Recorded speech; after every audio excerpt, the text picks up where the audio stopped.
ارشاد باری تعالیٰ ہے فَإِنْ خِفْتُمْ فَرِجَالًا أَوْ رُكْبَانًا، اگر تمہیں خوف ہو تو تم چاہے پیدل یا سواری پر ہو نماز ادا کرو۔ یہ حکم ہمیں بتاتا ہے کہ جب تمہارے پر خوف کی کیفیت طاری ہو، جنگ کی کیفیت ہو اور دشمن تمہارے سامنے ہو تو اس وقت بھی نماز معاف نہیں ہے۔ ہاں اتنی آسانی ہے کہ جیسے بن سکے پڑھنی ہے لیکن نماز چھوڑ نہیں سکتے۔ تصور کیجئے حالت جنگ ہے، دشمن سامنے ہے، وہ کیسا ایک مشکل وقت ہوتا ہے، لیکن اس مشکل وقت میں بھی اللہ رب العالمین نماز کی ادائیگی کا حکم ارشاد فرما رہا ہے۔ بلکہ سورہ نساء کے اندر تو نماز خوف کی ادائیگی کے طریقے بتائے گئے، بلکہ حدیث مبارکہ دیکھیے تو حدیث مبارکہ کی کتابوں میں تقریباً 17 طریقے نماز خوف کی ادائیگی کے بیان کیے گئے ہیں۔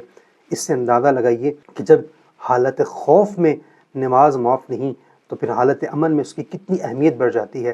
اس سے معلوم یہ ہوتا ہے کہ نماز صرف ایک عبادت ہی نہیں بلکہ ایمان کی روح ہے۔ یہ مومن کا رب سے وہ رشتہ ہے جس رشتے کو کوئی خطرہ، کوئی جنگ بھی اس رشتے کو توڑ نہیں سکتا۔ نماز سے رشتہ مزید مضبوط کرنا چاہیے۔